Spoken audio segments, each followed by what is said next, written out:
रहीम अस्सलाम वालेकुम students masterminds, कैसे हैं आप सब लोग? ठीक ठाक है। तो आज का लेक्चर जो है हमारा वो है हमारा एक्सरसाइज 1.3। तो आज मैं आपको एक्सरसाइज 1.3 जो है ना वो कंप्लीट समझाऊंगा। सबसे पहले हम डेफिनेशंस करेंगे। फंक्शन की डेफिनेशन इंपॉर्टेंट डेफिनेशन होती है, इसमें से शॉर्ट भी आ जाता है। तो पहले हम फंक्शन की डेफिनेशंस पढ़ेंगे, ठीक है। पहले सारे कॉन्सेप्ट पढ़ेंगे, फिर आपको मैं पूरी की पूरी एक्सरसाइज जो है 3.3 ये हम कंप्लीट करेंगे, वन शॉट में करेंगे, ठीक है। तो लेक्चर स्टार्ट करने से पहले एक रिक्वेस्ट, तो अगर आप चैनल पे नए हैं तो सब्सक्राइब का बटन लाजमी दबा दें और बेल का आइकन ये दबा दें, ठीक है। आगे नेक्स्ट वीडियो जो भी आपको मेरे लेक्चर्स आए फ़ौरन ही आप उसको पिक कर लो और आपके पास नोटिफिकेशन, ठीक है। चल स्टार्ट करते हैं आज का लेक्चर। बार पेपर में आ चुकी है, अच्छी तरह तैयार कर ले। Any part. अच्छा जी, फंक्शन को समझने से पहले हमने सबसे पहले बाइनरी रिलेशन को समझना है, और बाइनरी रिलेशन को समझने के लिए हम सबसे पहले कार्टेशियन प्रोडक्ट, ठीक है। तो यहाँ पे ये कुछ बाइनरी रिलेशन से रिलेटेड आपको कुछ डिटेल्स बताई जा रही हैं, ठीक है। क्या जी, in everyday life we use relations means an abstract type of connection between two persons or objects। मतलब हम डेली लाइफ में भी क्या करते हैं, हमारे बहुत सारे रिलेशंस डेली लाइफ में भी हैं, ठीक है। चाचा मामा फूफा ताया, ठीक है, ये हमारे डेली लाइफ के जो है ना ये हमारे रिलेशंस हैं। जैसे देखो, टीचर पीपल, उस्ताद शागिर्द, मदर सन, माँ बेटा, हस्बैंड वाइफ, ठीक है। तो इस तरह के रिलेशंस हमारे डेली लाइफ में, फ्रेंड हाउस ओनर, तो इस तरह के बहुत सारे रिलेशन हैं जो वन पर्सन के दूसरे पर्सन के साथ फॉर्म होते हैं। इसी तरह नंबर्स की भी रिलेशन बन सकते हैं, जैसे कि 5 4 है, 5 और 4 का क्या रिलेशन, आप बताओ। हाँ जी, 5 4 के बाद आता है, ये 5 में से एक कम करें तो क्या आंसर आ जाएगा, 4 मिल जाएगा। 25 5 25 का स्क्वायर रूट 5 है, 5 का स्क्वायर 25 है। 2 4 इनका रिलेशन क्या है, स्क्वायर रूट है। 2 जो है 4 का स्क्वायर रूट है, ठीक हो गया। 2 मल्टीप्लाई बाई 2 5 4 है, मतलब ये दोनों इक्वल है। तो ये नंबर्स के रिलेशन जो होते हैं। तो अब हमने अबव एग्जांपल्स में नंबर्स के रिलेशन समझे। तो इसको समझने से पहले हम सबसे पहले ऑर्डर्ड पेयर्स को समझेंगे। किसको समझेंगे, ऑर्डर्ड पेयर। चलें जी, सबसे पहले हम समझेंगे जी क्या कार्टेशियन प्रोडक्ट। कार्टेशियन प्रोडक्ट क्या होता है, ठीक है। तो ये पहला जो पॉइंट है ना, ये डेफिनेशन है। तो ये किसकी डेफिनेशन है, ये चले मैं ऊपर लिख देता हूँ। ये डेफिनेशन है हमारी, ये मैं हाईलाइट कर देता हूँ। कार्टेशियन प्रोडक्ट की डेफिनेशन, इसको चलिए कलर चेंज कर लेते हैं। ये किसकी डेफिनेशन है जी, हमारी कार्टेशियन प्रोडक्ट की डेफिनेशन, ठीक है। तो इसको अंडरलाइन कर लो, ये हमारी कार्टेशियन प्रोडक्ट की डेफिनेशन है। चलो जी, डेफिनेशन पढ़ते हैं। कार्टेशियन प्रोडक्ट क्या होता है। Let A and B be two non-empty sets, then the Cartesian product is the set of all ordered pairs of the form x, y, such that x belongs to A and y belongs to B and it is denoted by A cross B। मतलब बेटा जैसे हम numbers का product find करते हैं, इसी तरह हम सेट्स का प्रोडक्ट फाइंड कर सकते हैं। अब सेट्स के प्रोडक्ट को हम बोलते हैं कार्टेशियन प्रोडक्ट। ए क्रॉस बी से इसको रिप्रेजेंट करते हैं, ठीक है। इसको ऐसे लिखते हैं ए क्रॉस बी, और ये ऑर्डर्ड पेयर्स का सेट होता है। दो नंबर्स को इस ब्रैकेट में लिखते हैं, कॉमा सेपरेटेड हो, इसको बोलते हैं ऑर्डर्ड पेयर। अब कैसे ऑर्डर्ड पेयर होंगे कि पहला एलिमेंट सेट ए का होगा, पहले सेट का होगा, और दूसरा एलिमेंट सेट बी का होगा। इसको बोलते हैं Cartesian product of two sets. तो कार्टेशियन प्रोडक्ट दो सेट्स का हम इस तरह मालूम करते हैं। अब आ जाओ बाइनरी रिलेशन, ठीक है। तो अब बाइनरी रिलेशन की डेफिनेशन आ जाएगी। Any subset of A cross B is called a binary relation और simply a relation from A to B, ठीक है। क्या है कि ए क्रॉस बी के जितने भी सबसेट्स होंगे ना, वो सारे के सारे हमारे क्या कहलाएंगे, हमारे बाइनरी रिलेशंस कहलाएंगे। Ordinarily, a relation will be denoted by small r। इसको आप कैपिटल R से भी रिप्रेजेंट कर सकते हो, स्मॉल r से भी रिप्रेजेंट। तो ये याद रखनी है डेफिनेशन किसके, बाइनरी रिलेशन की है, कि ए क्रॉस बी के जितने भी हमने सबसेट लेने हैं ना, उसको बोलते हैं बाइनरी रिलेशंस। ठीक है, बाइनरी रिलेशंस में ऑब्वियस बात है क्या होंगे, ऑर्डर्ड पेयर्स होंगे। The set of elements of the ordered pairs, the set of first element of the ordered pairs forming a relation is called its domain. मतलब हमने जो बाइनरी रिलेशन निकाला होगा ना, ये एग्जांपल से समझाता हूँ आगे, पहले डेफिनेशन पढ़ लेते हैं।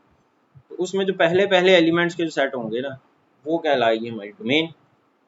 इसी तरह अगर इसको हम डोमेन ऑफ आर से रिप्रेजेंट करते हैं, the set of second elements of ordered pairs forming a relation is called its range. Second elements होंगे हर ऑर्डर्ड पेयर में, वो क्या कहलाएंगे, वो रेंज कहलाएंगे। इसको रेंज ऑफ आर से रिप्रेजेंट किया जाता है। अब पांचवा पॉइंट क्या कहता है कि if A is a non empty set, any subset of A cross A is called a relation in A. मतलब अगर आ जाए इन रिलेशन इन ए, इसका मतलब है ए क्रॉस ए के बाइनरी रिलेशंस निकाल। ठीक हो गया।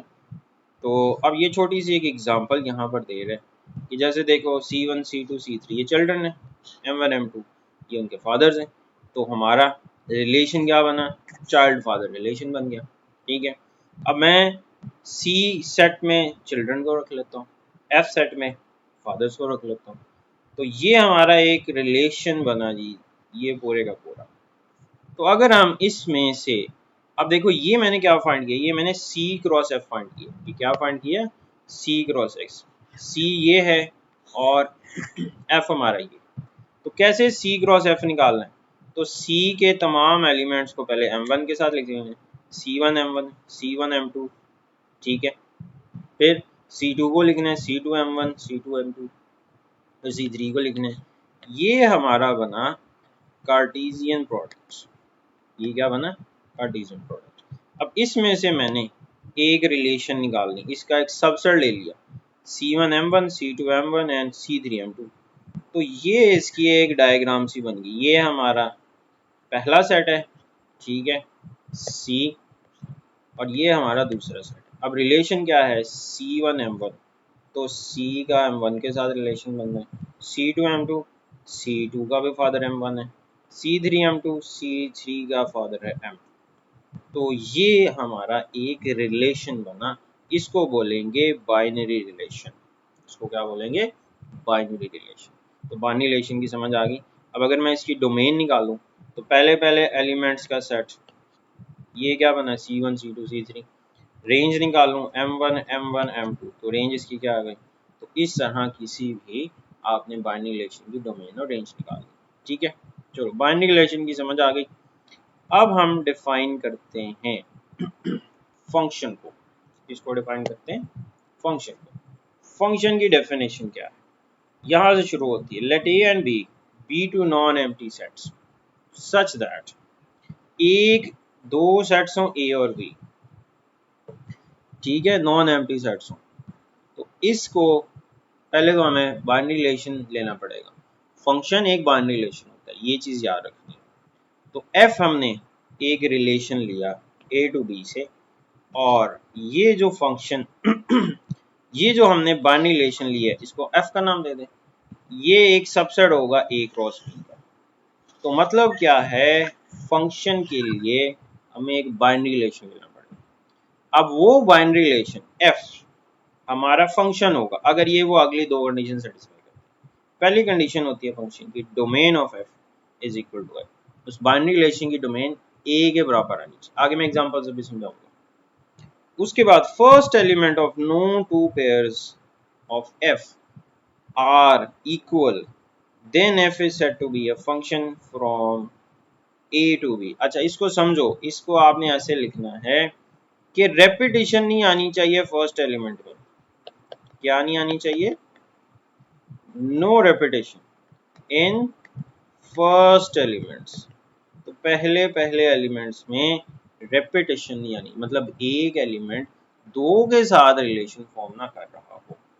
तो अगर वो दो के साथ रिलेशन फॉर्म कर रहा है तो फिर वो फंक्शन नहीं होगा। सिर्फ और सिर्फ ए का एक एलिमेंट ही रिलेशन फॉर्म कर सकता है एक एलिमेंट के साथ। एक एलिमेंट ए का दो के साथ रिलेशन फॉर्म नहीं कर सकता। तो ये दो कंडीशन याद रखिए कि एक बाइनरी रिलेशन हो एफ, इसको हम फंक्शन कहेंगे। दो कंडीशन है, डोमेन ऑफ एफ ए के बराबर हो और रेपिटेशन नहीं होनी चाहिए पहले एलिमेंट में। तो फिर इसको हम कहेंगे फंक्शन। फंक्शन को ऐसे रिप्रेजेंट करते हैं, एफ इज अ फंक्शन। इसको हम मैपिंग भी बोल सकते हैं। फंक्शन का दूसरा नाम क्या है? मैपिंग। तो ये आपकी हो गई डेफिनेशन इसकी फंक्शन। अच्छा, अब इसकी डेफिनेशन को एक छोटी सी एग्जांपल से एक्सप्लेन कर, ठीक है? अब फंक्शन को समझ लो। मेरे पास एक सेट ए है, अब मेरे पास एक सेट बी है। सेट ए में मैं सपोज करता हूँ कि इसमें मैंने चिल्ड्रन का सेट रख लिया। इसमें क्या है?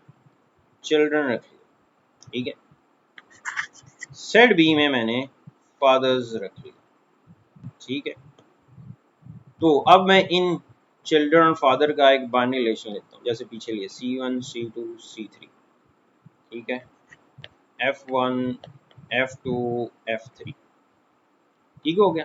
अच्छा, अब मैं एक बाइनरी रिलेशन बना रहा हूँ। C1 का फादर F1, C2 का फादर भी F1, C3 का फादर है F2, ठीक है। तो ये मैंने एक बाइनरी रिलेशन लिया ए सेट का और बी सेट का। अब ये एक फंक्शन होगा।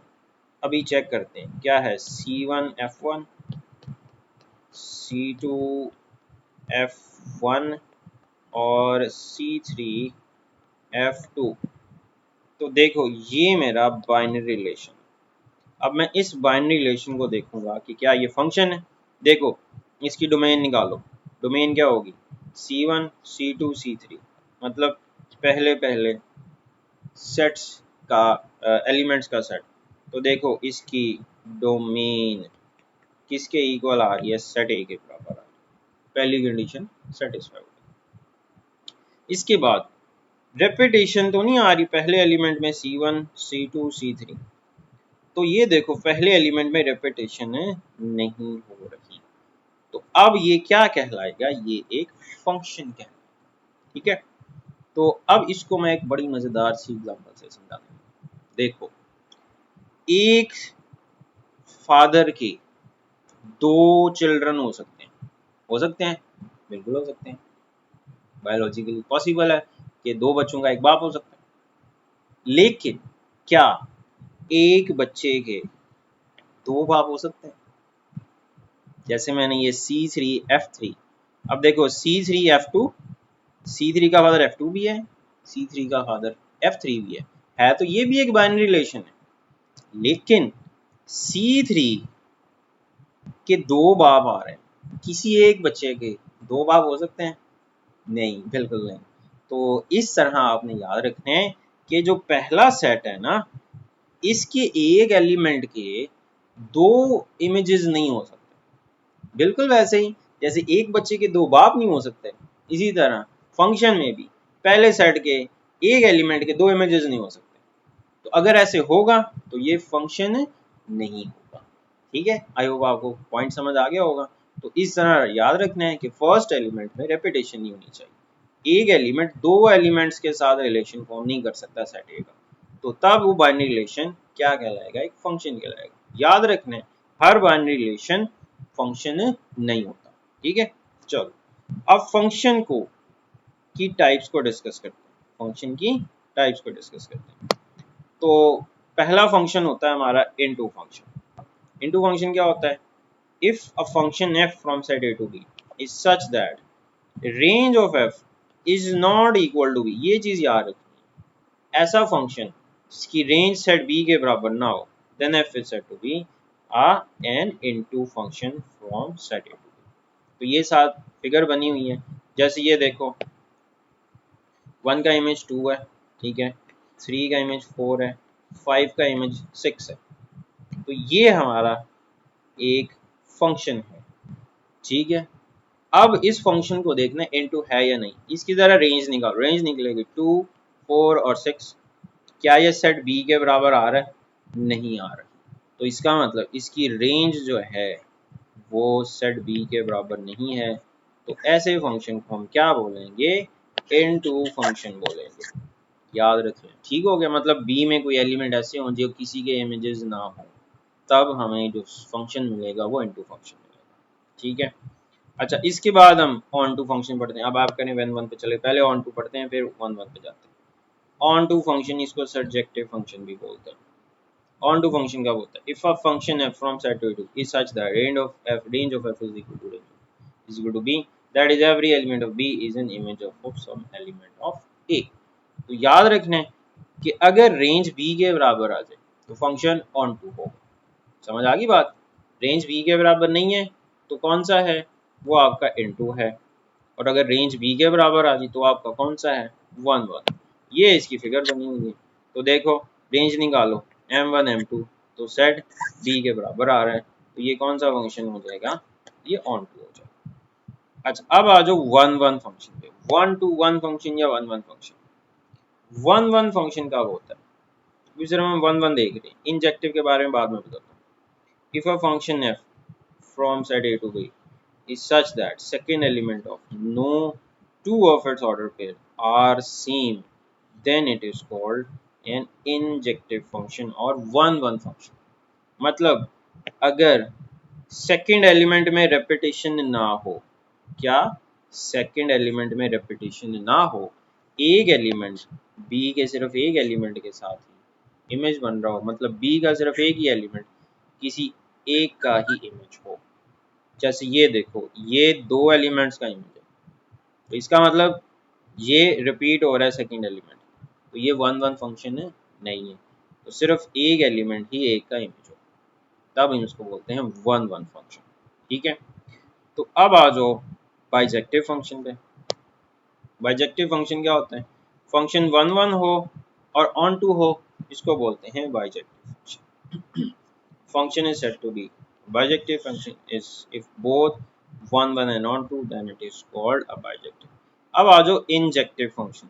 इंजेक्टिव फंक्शन में फंक्शन इनटू भी होना चाहिए। अब ये देखो, इसकी जो रेंज है वो b के बराबर नहीं है, तो ये फंक्शन इनटू भी है और वन वन भी है, तो इसका मतलब ये फंक्शन कौन सा हो गया? Injective function. वरना ये सिर्फ ओनली अगर इनटू नहीं है तो ये फिर सिर्फ वन वन होगा, इंजेक्टिव। समझ आ गया? इंजेक्टिव और bijective. Notation of a function. Function की नोटेशन, फंक्शन को इस तरह डिनोट किया जाता है, y is equal to F of X. ये नोटेशन दी थी आइलर, ठीक है। तो इस तरह हम फंक्शन को डिनोट करते हैं। तो अब ये कुछ एग्जांपल्स आ जाएंगी, तो हम अब डायरेक्टली जी एक्सरसाइज स्टार्ट। बहुत आसान सी एक्सरसाइज है, ठीक है। एक्सरसाइज 3.3 क्वेश्चन नंबर 1 है इसका, कि क्वेश्चन क्या है जी? For A is equal to 1 2 3 4 find the following relations in A. मतलब ए क्रॉस ए में रिलेशंस फाइंड करने हैं, state domain and range of each relation, और उसके साथ साथ उनकी डोमेन और रेंज भी आपने मालूम करनी है। अब देखो, सबसे पहले हमें क्या चाहिए होगा? हाँ जी, ए क्रॉस ए चाहिए होगा। सबसे पहले हमें ए क्रॉस ए का ए के साथ ही कार्टेशियन प्रोडक्ट लेना है, ठीक है। तो आपको पता है क्या करना है, पहले इसका फर्स्ट एलिमेंट लेना है, इसको सबके साथ पेयर में लिख देना है, 1 1 1 2 1 3 1 4। फिर 2 लेना है, इसको सबके साथ लिख देना है, 2 1 2 2 2 3 2 4, पेयर बना दिया। उसके बाद 3 3 1 3 2 3 3 3 4, फिर 4 4 1 4 2 4 3 4 4। लो जी, ये बन गया आपका ए क्रॉस ए, ठीक है।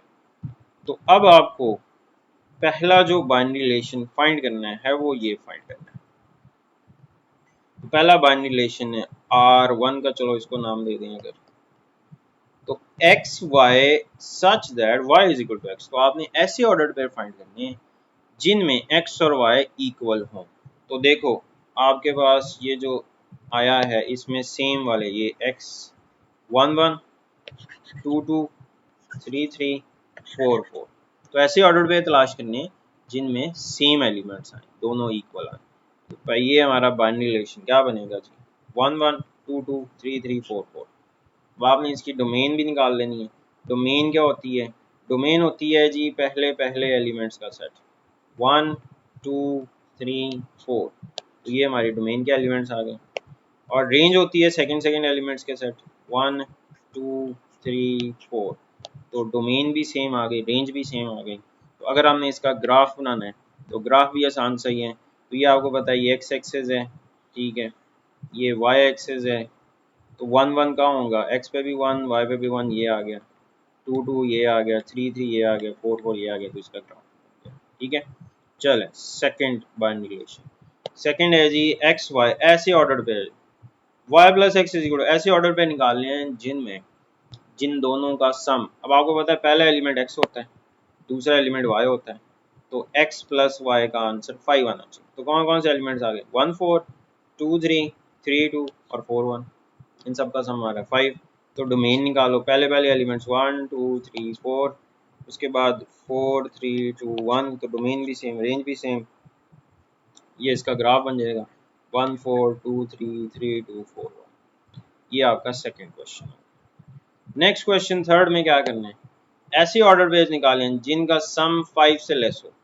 ठीक है, तो वो हमारे बनेंगे 1 1 2 बनता है, 1 2 3 बनता है, 1 3 4 बनता है, 2 1 2 2 3 1। तो ऐसे ऑर्डर पेज लेने हैं जिनका सम 5 से लेस होगा। तो इसकी डोमेन निकालो, डोमेन आ गई 1 2 और 3। ठीक है, अब इसकी रेंज निकालो 1 2 3 1 2 1, तो रेंज और डोमेन सेम आ गई। ये इसकी ऑर्डर पेज बन जाएगा 1 1 1 2 1 3 2 1 2 2 और 3 1। तो ये इसका ग्राफ बन गया। अब इसी तरह नेक्स्ट जो आ गया, अब ये क्या है, X Y such that X plus Y greater than 5, ऐसी ऑर्डर पेज लेने हैं जिनका सम ग्रेटर हो। ठीक है, तो इसमें ये आएगा 2 और 4, कौन सा आएगा 2 और 4, तो ये एक ऑर्डर पेयर आ गया। ठीक है, इसको रेड से लिख देता हूँ, 2 और 4 3 3 6 बनता है, 3 4 4 2 4 3 और 4 4। तो डोमेन निकालो, पहले पहले एलिमेंट्स का सेट, दूसरे दूसरे एलिमेंट्स का सेट, तो साथ में ये इसका ग्राफ भी बन गया। तो ये आपका क्वेश्चन नंबर 1 हो गया।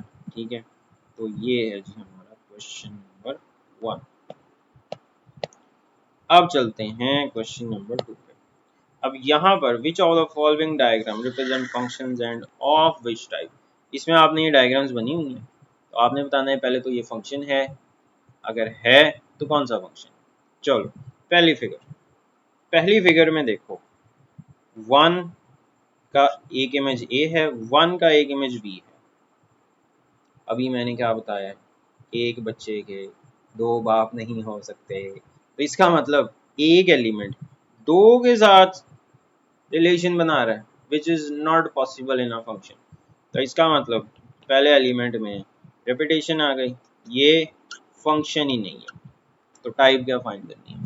ठीक है, तो ये फंक्शन नहीं है, पहले वाला फंक्शन नहीं है।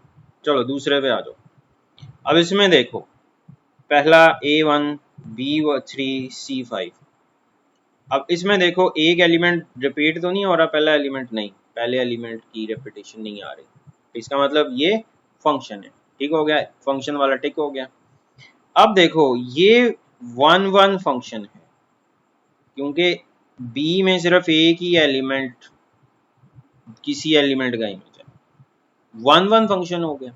अब देखते हैं क्या ये ऑन टू फंक्शन है। देखो इसकी रेंज जो है 1 2 3 5, तो इसकी जो रेंज है ना वो किसके इक्वल आ रही है, सेट बी के बराबर आ रही है।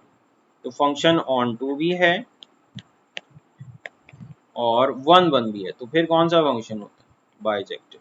तो ये कौन सा फंक्शन है, बाइजेक्टिव फंक्शन। ठीक है, अब इसी तरह देखो ये भी फंक्शन 1 1 भी है, ऑन टू भी है, तो ये भी कौन सा हो गया, बाइजेक्टिव हो गया। अच्छा अब इसको देखो, क्या ये फंक्शन है, पहला एलिमेंट रिपीट तो नहीं आ रहा, L X M Y N Z, नहीं पहला एलिमेंट रिपीट नहीं हो रहा। अब यहाँ पर देखनी है क्या ये 1 1 है, दूसरा एलिमेंट रिपीट हो रहा है, एक्स दो एलिमेंट्स का इमेज है, दो बच्चे एक बाप के हो सकते हैं। ठीक है, लेकिन इसकी देखो रेंज सेट बी के बराबर नहीं आ रही, एक एलिमेंट ऐसा है जो किसी का इमेज नहीं है, इसका मतलब रेंज बी के बराबर नहीं आ रही, और ये 1 1 नहीं है, तो ये कौन सा फंक्शन हो गया, ये इनटू फंक्शन। ठीक है, समझ आ गई बात। तो यहाँ पर भी ये सारा आंसर ऐसे लिखने हैं, f1 does not represent a function, f2 represent a function which is bijective function, figure 3 represent a function which is a bijective ref function, 4 जो है figure 4 which is an into function. ठीक है, समझ आ गया question number 2। अब चलो question number 3 पे आ जाओ। बहुत आसान से क्वेश्चन है। If g of x is equal to 3x plus 2, h of x is equal to x square plus 3। आपको मैंने बताया था फंक्शन को हम f of x से रिप्रेजेंट करते हैं। ठीक है, तो g एक फंक्शन है x में, h भी फंक्शन है एक x में।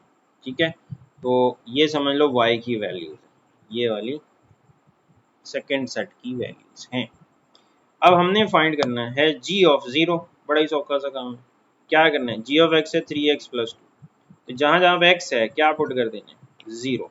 यहाँ पे x आ रहा था 0 पुट कर दिया, 3 के साथ x आ रहा है 0 पुट कर दिया, सॉल्व किया 0 plus 2, तो g ऑफ 0 का आंसर क्या आ गया 2 आ गया। अब फाइंड करो g ऑफ -3। अब जहाँ जहाँ पर x है क्या पुट कर देना -3, यहाँ पे x है -3 पुट कर दिया, यहाँ पर x आ रहा है -3 पुट कर, 3 3 are -9 plus 2, तो -9 plus 2 माइनस का 7 आ गया। तो ये हमारा क्वेश्चन आ गया g ऑफ -3 का आंसर -7। आगे चलो g ऑफ 2/3 फाइंड करना है। अब जहाँ जहाँ पे x है क्या पुट कर देना है, आपने 2/3 पुट कर देना। तो यहाँ पे x आ रहा है 2/3, यहाँ पे x आ रहा है 2/3। ठीक है, अब 2 2 से कैंसिल हो गया, तो यहाँ पे बच गया 2 + 2 4, तो ये आ गया इसका आंसर। चलो जी फोर्थ पार्ट में h ऑफ 1, तो h ऑफ 1 में x की जगह पे जहाँ जहाँ पर x आ रहा है क्या पुट कर देना है 1, तो 1 का स्क्वायर 1 ही, 1 + 1, तो g h ऑफ 1 आ गया 2। h ऑफ -4, तो जहाँ जहाँ पर x है क्या पुट कर देना है -4, 4 का स्क्वायर +16, तो क्या आंसर आ गया इसका 70। h ऑफ -1/2, जहाँ जहाँ पे x आ रहा है -1/2 पुट कर देने, तो ये इसको सॉल्व करो, 1 और 2 का स्क्वायर 1/4 प्लस 1, इसका एलसीएम ले लिया 4, 1 + 4, क्या आंसर आ गया 5/4। ठीक है, तो ये था जी आपका क्वेश्चन नंबर 3। ठीक है, अब क्वेश्चन नंबर 4 से ऑनवर्ड बड़े आसान से question. Given that f of x is equal to ax plus b plus 1, where a and b are constants, if f of 3 is equal to 8 and f of 6 is equal to 40, then find the values of a and b। मतलब अब आपने a और b find करना है और ये हमें values given है, f of 8 गिवन, 3 गिवन है, f of 6 गिवन। तो सबसे पहला काम देखो, आपने पहले फाइंड करना है f of 3। तो जहाँ जहाँ पे x है क्या पुट करते हैं 3 पुट करते हैं। ठीक है, तो ये हो गया 3a + b। अब देखो f of 3 इक्वल है 8 के, तो इसकी जगह पे अब क्या रख देना 8, तो 3a + b + 1 किसके इक्वल आ गया 8 के, 1 इधर जाके माइनस हो गया, तो हमें एक इक्वेशन क्या मिल गई, हमें एक इक्वेशन मिल गई 3a + b = 7। अब आप इसी तरह नेक्स्ट f of x हमारा ये है। अब आपने f of 6 फाइंड करना, तो जहाँ जहाँ पर x है 6 पुट करते हैं, 6a + b + 1 ये आ गया। अब f of 6 हमें पता है 14 के इक्वल, इसकी जगह पे आपने क्या पुट कर दिया 14 पुट कर दिया, तो अब 1 इधर जाके माइनस हो गया, 6a + b किसके इक्वल आ गया 13 के, ये हमारी दूसरी इक्वेशन। अब देखो जी हमने इन दो इक्वेशंस को सॉल्व करना है, तो अब देखो इसमें b और ये भी b है, दोनों के कोफिशिएंट सेम है, तो आप सबट्रैक्ट कर लो। तो इक्वेशन 1 और 2 को माइनस कर लिया, तो आपको पता है कि नीचे वाली साइन चेंज कर देते हैं, ये माइनस हो गया, ये माइनस हो गया, ये माइनस, तो b से कैंसिल, 6a - 3a 3a और 13 - 7 6, तो a की वैल्यू क्या आ गई 2 आ गई। तो ये a की वैल्यू पुट कर दो 1 में, तो 1 में आपने a की जगह पे 2 पुट कर दिए, 3 2 = 6, तो b की वैल्यू क्या आ गई, तो ये हमारा क्वेश्चन नंबर 4। ठीक है, चलो जी क्वेश्चन नंबर 5 पे आ जाओ।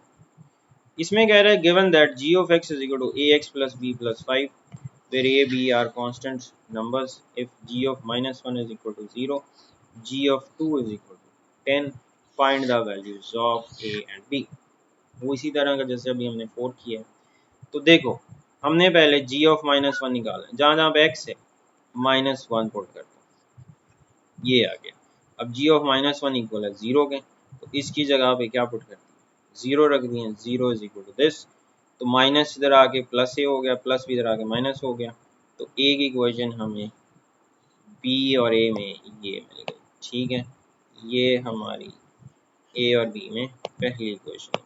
ठीक है, अब इसी तरह जी ऑफ एक्स दोबारा से लिया। अब एक्स की जगह पर 2 पुट करते हैं, तो जहाँ जहाँ पे एक्स है 2 पुट कर दिया, 2a plus B plus 5 is equal, अब जी ऑफ 2 इक्वल है 10 के। ठीक है, तो अब इसकी जगह पे 10 रखती हैं, 5 इधर लेके माइनस हो गया, तो 2a प्लस बी ये किसके इक्वल आ गया, ये हमारी दूसरी इक्वेशन। अब आपने इन दोनों इक्वेशंस को सॉल्व करना है। इसमें भी सेम है, बी और ये बी सेम है, तो सब्ट्रैक्ट कर लो, या सॉरी ऐड करेंगे इसमें। तो ये हमने ऐड कर लिया, दोनों को ऐड कर लिया, इससे क्या होगा, बी कैंसिल हो जाएगा, 2a प्लस ए 3a हो गया प्लस 10, तो a की वैल्यू क्या आ गई 10/3। ये वैल्यू 1 में रख दो, तो 10/3 पुट कर दिया। तो एलसीएम ले लेंगे हम, एलसीएम आ गया 3, तो 5 3 15, तो क्या आंसर आ गया बी का -5/3। ये आपका क्वेश्चन नंबर 5। ठीक है, क्वेश्चन नंबर 6 पे आओ। Consider the function defined by this function f of x 32 है, find the value of x। ये तो बड़ा ही सौखा सा सवाल है। f of x गिवन है, f of x is equal to 32 है। अब f of x इक्वल है 32 के, तो आपने f of x की वैल्यू पुट करते हैं। f of x की वैल्यू क्या है, 5x plus 1 is equal to 32। 1 उधर जाएगा माइनस हो जाएगा, 32 माइनस 1 कितना हो गया 31, 5 उधर जाके डिवाइड हो गया, तो x की वैल्यू क्या आ गई 31/5। लो जी, ये हमारा छठा क्वेश्चन हो गया।